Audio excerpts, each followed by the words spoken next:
सो यार कल रीनीट था and to be very honest मैं इस पेपर के लिए बहुत ज़्यादा एक्साइटेड थी। इसलिए नहीं क्योंकि मैं इस पेपर में अपीयर नहीं होने वाली थी या मैं अपीयर होने वाली थी, ऐसा कोई रीज़न नहीं था। बट मैं जस्ट बहुत एक्साइटेड थी पेपर के बारे में। एंड कहीं ना कहीं उससे भी इम्पॉर्टेंट बात, मैं कहीं ना कहीं ये प्रेडिक्ट कर ली थी कि पेपर कैसा होगा। नॉट क्वेश्चन, वो तो प्रेडिक्ट नहीं कर सकते हैं ऑफकोर्स, वो तो बहुत कम लोग प्रेडिक्ट कर सकते हैं क्वेश्चन। मैं क्वेश्चन की बात नहीं कर रही, मैं पेपर के पैटर्न को कहीं ना कहीं प्रेडिक्ट कर ली थी पहले से। अभी आगे मैं वीडियो में बताऊंगी। तो इस वीडियो में मैं आज बताऊंगी कि रीनीट के एक सेकंड पर लाइव थोड़ा सा। तो मैं आज इस वीडियो में रीनीट के बारे में बात करूंगी एंड अपना सिलेबस अपडेट दूंगी, जो कि जिन्हें नहीं पता है मैं एक चैलेंज ली थी जहाँ पे मैं 1 महीने में अपना पूरा केमिस्ट्री जेई का करने वाली थी। 5 चैप्टर पीएम के करने थे, which is physics and mathematics, and 2 chapter bio के करने थे। एंड मेरे वो 2 चैप्टर फिजिक्स मैथमेटिक्स से वो 10 चैप्टर के बराबर थे। हाँ, तो वो इसके बारे में मैं अपडेट दूंगी एंड रीनीट के बारे में मेरा क्या सोचना है एंड एक्चुअली में पेपर कैसा आया, या मैं जो जैसे कि मैं स्टार्टिंग में क्लेम कर रही थी कि मैं पेपर के पैटर्न को कहीं ना कहीं प्रेडिक्ट कर ली थी, ठीक है। तो मुझे तो वो कितना सही है, ठीक है। तो मैं आज इन सब चीज़ों के बारे में बात करूँगी। तो सबसे पहले स्टार्ट करते हैं इसी से, क्योंकि मैं इसके लिए बहुत एक्साइटेड थी, ठीक है। क्योंकि यार मुझे बस जानना था ये लोग अब की बार ऐसा क्या उखाड़ लेते हैं पेपर में। ऑफकोर्स यार मैं बच्चों को नहीं बोल रही हूँ, ये एनटीए वालों को बोल रही हूँ, एनएमसी वालों को बोल रही हूँ, है ना। अब क्या ऐसा कर सकते हैं इसे टफ बनाने के लिए। बट 24 जनवरी मेंस का सेकंड शिफ्ट वाला पेपर स्पेशली बहुत ज़्यादा टफ था एंड बिकॉज ऑफ केमिस्ट्री। सो यहाँ भी यही सेम चीज़ है। अभी मैं बताती हूँ, मैं यार पेपर एकदम डीपली एनालाइज की। रात को ही मैं इधर उधर से पेपर मैं एकदम समझने की कोशिश कर रही थी कि एक्चुअली में कैसा है ना। मैं बहुत सारी वीडियोस भी देखी हूँ, स्टूडेंट्स के भी, टीचर्स के भी, एंड देन जो मैं सोच रही थी एग्जैक्टली उसी से कहीं ना कहीं मैच हुई चीज़ें। तो यार जब रीनीट अनाउंस हुआ था, मैं अपने भाई को भी बोली थी, क्योंकि उसको डिमोटिवेशन टाइप का लग रहा था। मैं बोली अब तो ईजी होगा, अब ईजी इसलिए होगा क्योंकि ये लोग पेपर टफ बनाएंगे, है ना। उसका टफ को मतलब जब पेपर टफ आता है तब और ईजी होता है आपको रैंक निकालना, और जब पेपर ईजी आता है तो आपको सिलेक्शन लेना ही बस वो होता है। मतलब देखो, इजी कॉम्पिटिटिव एग्ज़ाम में कुछ नहीं होता है। अगर कॉम्पिटिटिव एग्ज़ाम में कोई इजी बोल रहा है तो रिलेटिवली हमेशा उस चीज़ को कंपेयर किया जाता है। तो उसी सेंस में मैं मेरे भाई को बोली थी कि तुम भाई, उसका बायो पूरा तैयार था, ठीक है। मतलब 360 आउट ऑफ 360 वो ला सकता था, स्टिल वो फिजिक्स एंड केमिस्ट्री की वजह से अवॉइड कर रहा था। तो मैं उससे बोली थी कि कहीं ना कहीं तुम बस 6-7 चैप्टर फिजिक्स में फिक्स कर लो एंड केमिस्ट्री में कुछ चैप्टर फिक्स कर लो, तुम्हारे रैंक निकाल सकते हो, ठीक है। केमिस्ट्री में थोड़ा ज़्यादा कर लेना, क्योंकि मुझे पता था ये लोग यार फिजिक्स टफ करेंगे एंड उसके बाद केमिस्ट्री भी कर सकते हैं और टफ बनाने के लिए। एंड यार इस चीज़ के लिए मैं स्पेशली ऑर्गेनिक केमिस्ट्री में एकदम श्योर थी, मैं 100% श्योर थी कि मैं ये लोग ऑर्गेनिक केमिस्ट्री में पक्का टफ करेंगे। हमारे जनवरी मेंस में भी, जैसे मैंने स्टार्टिंग में बताया, कि वो लोग ऐसे ही किए थे एक बार। तो सबसे पहले मैं सब्जेक्ट वाइज ब्रेक डाउन दे देती हूँ एक बार। बायो में हमारे बायो में बॉटनी ईजी था, स्पेशली लास्ट टाइम के कंपैरिजन में। एंड ईजी यार, मैं फिर से कॉम्पिटिटिव एग्ज़ाम में कोई चीज़ ईजी नहीं होता है। कॉम्पिटिटिव एग्ज़ाम में कोई चीज़ अगर ईजी बोला जा रहा है तो यार वो कॉम्पिटिटिव एग्ज़ाम के रिलेटिवली पिछली बार से अगर पेपर टफ आया था तो उससे ईजी लोग बताते हैं, ऐसा तो डायरेक्ट ऑफ कोर्स रहेंगे। एंड 2 क्वेश्चन न्यूमेरिकल थे जो कि ईजी थे ऑफ कोर्स, वो डेथ एंड बर्थ रेट पे ऐसा टाइप का कुछ था क्या क्वेश्चन। देन यार उसके बाद जूलॉजी था, ये ईजी टू मॉडरेट था, डायरेक्ट क्वेश्चन मोस्टली थे एंड एनसीईआरटी बेस्ड था। एक बात तो समझो कि पूरा बायो एनसीईआरटी बेस्ड आया था। नीट 2027 जो 2027 में अपीयर करेंगे उनके लिए काफ़ी सही लेसन है कि एनसीईआरटी, बायोलॉजी की एनसीईआरटी को बिल्कुल भी इग्नोर नहीं करना है। देखो बायो इजी था बट पेपर ये पूरा टफ इन दोनों चीज़ों की वजह से हुआ था और सबसे इम्पॉर्टेंट चीज़ इसके वजह से हुआ था। यार ये तो टफ आएगा ही, सबको प्रेडिक्ट करो, ये टफ आया एकदम सबके लिए अनएक्सपेक्टेड था। But to be very honest I don't know मैं कैसे बताऊँ यार। मुझे पहले से पता था कि ये लोग केमिस्ट्री टफ करेंगे, बट यहाँ पे भी अभी आते हैं। बट पहले फिजिक्स का मैं बता देती हूँ। मेरा ये मानना है ना, सही मानना है कि फिजिक्स भाई किडनी का काम करता है। फिजिक्स नीट में ना किडनी की तरह है। जैसे किडनी का क्या काम होता है, filtration of blood and discharge urine, वैसे ही फिजिक्स का काम होता है फिल्ट्रेशन ऑफ द स्टूडेंट्स, ठीक है। एंड यार 3 मई में जो पेपर आया था वो तो काफ़ी इजी था 21 जून से। अभी मैं बताती हूँ कि फ़िज़िक्स मॉडरेट टू टफ था। अभी मैं एक चीज़ और बताऊँगी एकदम लास्ट में बिल्कुल, बट फिलहाल अभी केमिस्ट्री का वो सुन लेते हैं। तो केमिस्ट्री में यार फिजिकल केमिस्ट्री अपना मॉडरेट था, कॉन्सेप्चुअल था, इसलिए किसी को टफ लग सकता है। ऑफ कोर्स मैं लास्ट में बताऊँगी अगर कोई इधर कुछ बोले तो। एंड ऑर्गेनिक केमिस्ट्री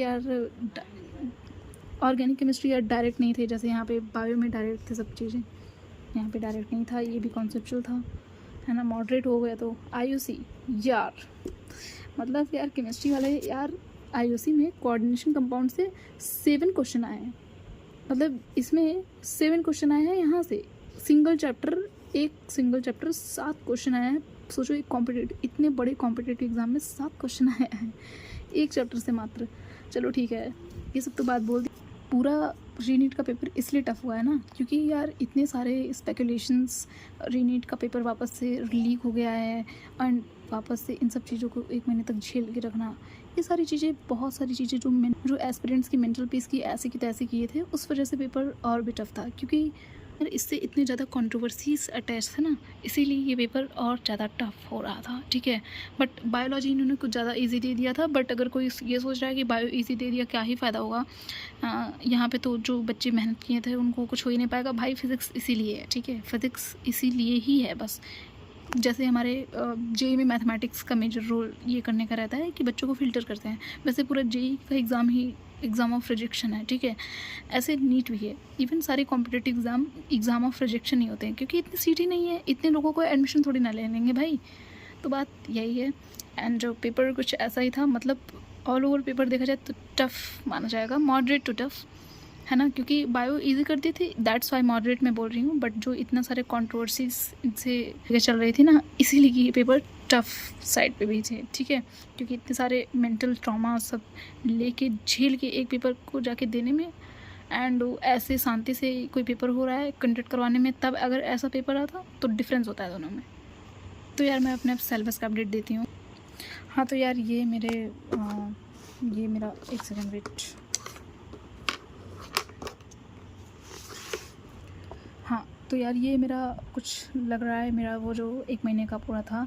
तो यार सबसे इम्पॉर्टेंट चीज़, मेरे फर्स्ट वीक में केमिस्ट्री का बस ये चैप्टर रह गया, जिसको मैं लास्ट टाइम ही सेकंड वीक में शिफ्ट कर दी थी। तो IUPAC बचा था एंड ह्यूमन रिप्रोडक्शन बचा था। And to be very honest, biology की बात ना ही करें तो काफ़ी सही होगा, क्योंकि बायोलॉजी में टेलीग्राम से कर रही थी एंड बिकॉज ऑफ टेलीग्राम वाला इशू मैं बायोलॉजी को आगे कोई वो प्रोसीड कर ही नहीं पाई। ठीक है, तो यहाँ पे बस IUPAC बचा था मेरे फर्स्ट वीक में, और सब कुछ कंप्लीट हो गया था। उसी अभी भी मैं स्टार्ट नहीं की हूँ। जो चैप्टर ऐसे डॉटेड रेक्टेंगुलर बॉक्सेस में है, वो चैप्टर्स में हाफ़ की हूँ, और जो चैप्टर्स बिल्कुल भी अभी कुछ नहीं उस पर निशान लगे हैं, वो चैप्टर्स में टच ही नहीं की हूँ। एंड जो कट गया ऑफ कोर्स उसको तो कर ली हूँ। एंड ऐसे यहाँ पैराडॉक्स है, पी ब्लॉक पे मैंने पूरा कर चुकी हूँ भाई। And motion straight line half की हूँ, ये हाफ़ की थी, बाकी ये सब बच गए थे। 7 चैप्टर्स हैं सेकेंड वीक का, जो मैं अभी तक कर रही हूँ। एंड आज 22 जून है, 21 तो कल था। मैं 23 तक मुझे जहाँ तक लग रहा है मैं अपना सेकेंड वीक वाला कर लूँगी। एंड बाकी आगे की मेरा थर्ड वीक वाला, उसके बाद मैं जल्दी से कंप्लीट करके अपना थर्ड वीक वाला स्टार्ट कर दूँ। मैं चाहती नहीं थी वैसे मेरा ये सेकेंड वीक पूरा मैं थर्ड वीक में लेके चलूँ, बट अनफॉर्चुनेटली लेके चल रही हूँ एंड चलना पड़ेगा ऑफ कोर्स यार। यही मेरा अपडेट है मेरा सिलेबस का। समझो मैं अपने रेगुलर वीडियोज़ इसीलिए नहीं अपलोड कर पा रही हूँ, क्योंकि इतने सारे ये सब मैनेज करना है एंड टाइम है इतना कम। ठीक है, टाइम इतना ही है और मुझे मैनेज अभी इतना सब करना है तो इसीलिए वीडियोस थोड़ा गैप दे के मैं अपलोड कर रही हूँ आजकल। सो यार आज यही था नीट वाला, रीनीट का कल पेपर था काफ़ी सही लगा। वैसे एजुकेशन सिस्टम जिस हिसाब से इंडिया में चल रहा है, पढ़ने का मोटिवेशन तो वैसे भी मर चुका है। मतलब यहाँ पे और कुछ करने का ऑप्शन भी नहीं है ना, हम लोग स्टूडेंट ही तो हैं एंड हमारे हाथ में और कुछ करने का ना ही ऑप्शन है। एंड इसीलिए कहा जाता है बस एक एग्ज़ाम पे कभी भी डिपेंड नहीं रहना चाहिए। अगर ऑप्शन है और सारे एग्ज़ाम को हम लोग ट्राई कर सकते हैं और सारे फील्ड को हम लोग अपने दिमाग में रख सकते हैं, तो उस पर करना चाहिए। अब जिसके पास पढ़ाई के अलावा कोई ऑप्शन ही नहीं है उसकी तो बात अलग है भाई बट जिसके पास ऑप्शन है तो प्लीज़ रैट रेस से बाहर निकलने की कोशिश करो। आई मीन सब चीज़ों से भागना इज़ लाइक स्केपिज़म एक तरीके से है, तो ये स्केप करने से कुछ फ़ायदा होगा नहीं। हम लोग जहाँ जाएंगे वहाँ भी ऐसे फिर करने लगेंगे तो ये हैबिट बन जाएगी, फिर किसी भी फील्ड में जाएंगे यही करते रह जाएंगे। आई मीन जो करना अल्टीमेटली हैप्पीनेस एंड पीस जो मिलना था वो मिल नहीं पाएगा एक तरीके से, है ना, क्योंकि ये सारी चीज़ें जो पीस एंड हैप्पीनेस का डेफिनेशन है ये सोसाइटी बनाई है एंड उसी सोसाइटी के बीच में हम रह रहे हैं। तो हम लोग कितना भी भागने की कोशिश करेंगे ना, भाग नहीं पाएंगे इस चीज़ से। पूरी जर्नी को एंजॉय करके पढ़ते हैं हम, बहुत बड़ी जर्नी है। ऐसे अगर एकदम सीरियस होकर पढ़ने लगेंगे उसके बाद रिजल्ट भी नहीं आएगा तो काफ़ी दुख होता है।